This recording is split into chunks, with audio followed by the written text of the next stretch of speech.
آج 10 اپریل ہے۔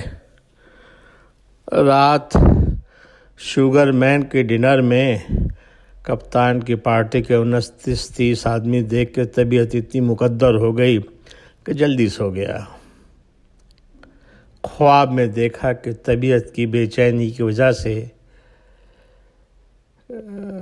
گستاخی کرتے ہوئے ذل الہی کو واٹس اپ کیا کہ فرصت ملتے ہی عنایت کیجیے گا۔ پتہ نہیں کیوں آسمان پہ خدا اور زمین پہ آقا میرے پر مہربان ہیں، فوراً ہی ذل الہی کا فون آ گیا کہ دادا خیریت۔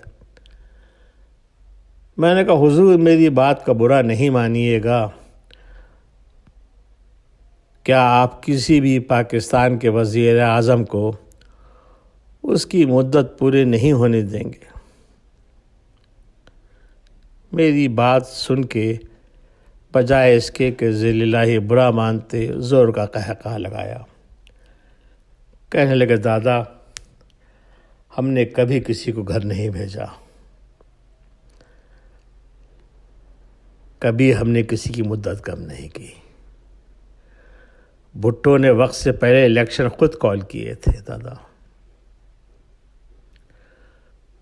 99 میں جہاز کو اترنے سے ہم نے نہیں، بڑے گنجے نے روکا تھا۔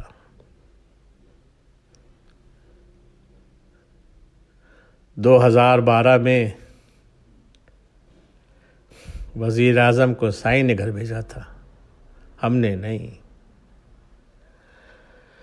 2017 میں بڑے گنجے کو مودی نے گھر بھیجا تھا، ہم نے نہیں۔ میں نے حیران ہو کے پوچھا کہ مودی؟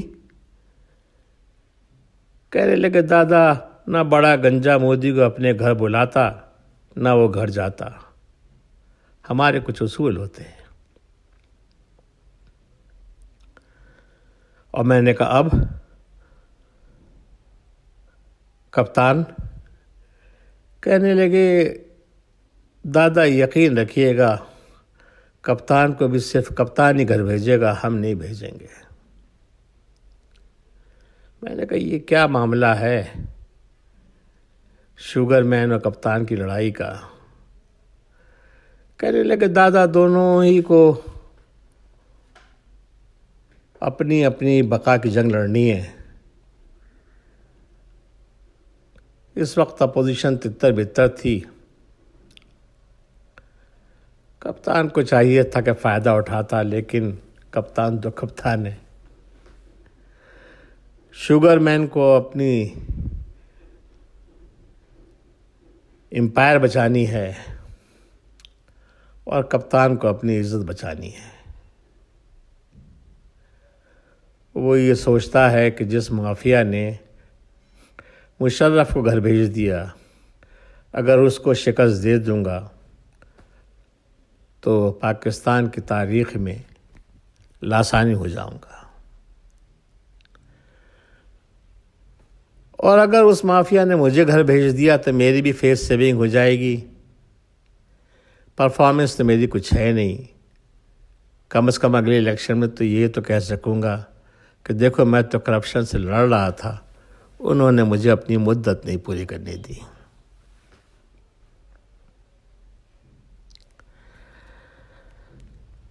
میں نے کہا ذل الہی شوگر مین تو آپ کے بھروسے کا آدمی ہے، پھر یہ کیسے ہو رہا ہے؟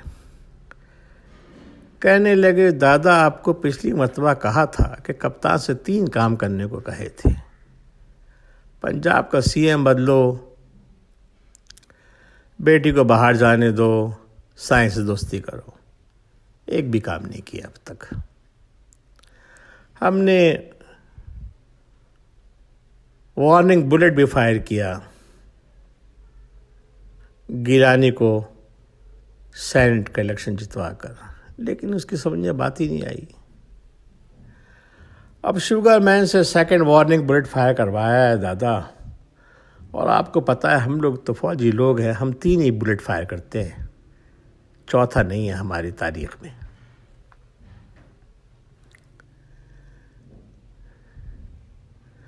میں نے کہا وہ تو ٹھیک ہے، ذل الہی، لیکن یہ سائیں کے اور شوگر مین کی دوستی کے کیا قصے ہیں؟ کہنے لگے دادا ان کو سوٹ کرتا ہے، سائیں کے گھوڑے جو ہے ہماری عقلوں سے زیادہ تیز ہے، اگلے الیکشن میں اس کو پنجاب میں پینیٹریٹ کرنا ہے، سب سے سافٹ گراؤنڈ جو ہے وہ جنوبی پنجاب ہے، اور شوگر مین سب سے آسان سیڑھی ہے۔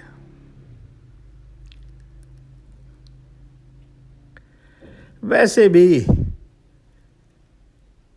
نون لیگ کی اندر کی لڑائیوں نے بڑا ویکیوم کریٹ کر دیا ہے پنجاب کے اندر، کسی نہ کسی کو تو اس کو بھرنا ہے،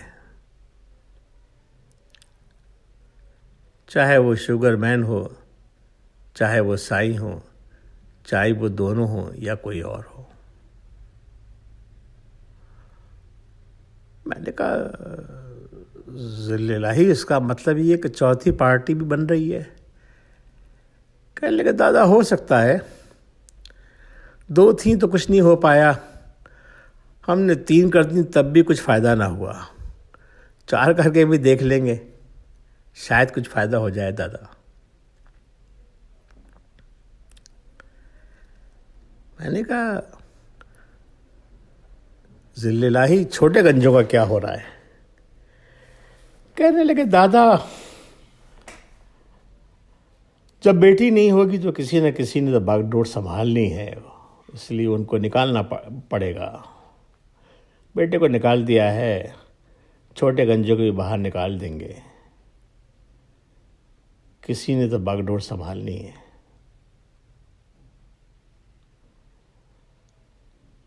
میں نے کہا ذل الہی اکنامی کا کیا ہوگا؟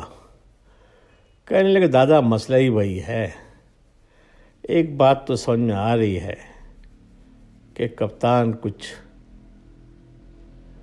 کرے یا نہ کرے، ملک کی معیشت اس کے بس کی بات نہیں ہے، اور معیشت ہماری سب سے بڑی پرائرٹی ہے۔ اس کے بعد 3 اور ہیں، گلگت و بلتستان کو صوبہ بنانا ہے، کراچی کو فیڈرل ٹیریٹری بنانا ہے، اور جنوبی پنجاب کو الگ کرنا ہے۔ اس کے علاوہ ان لوگوں کی جو مرضی آئے کریں۔ میں نے کہا ذل الہی پھر بیٹی باہر جا رہی ہے؟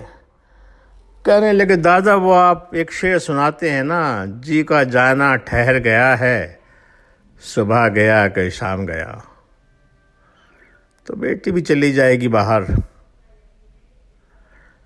میں نے سوچا کہ رات لمبی ہو رہی ہے، ذل الہی سے کہا کہ جان کی امان پاؤں تو ایک سوال کروں۔ کہنے لگے بس و چشم دادا۔ میں نے کہا حضور کپتان رہے گا کہ نہیں رہے گا؟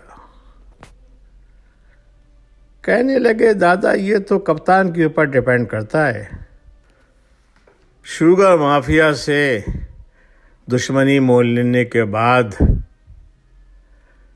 شوگر مین سے لڑنے کے بعد اب اس کے پاس 2 ہی آپشن ہیں، یا تو سائیں سے دوستی کرے ورنہ شوکت خانم کے لیے چیریٹی کرے۔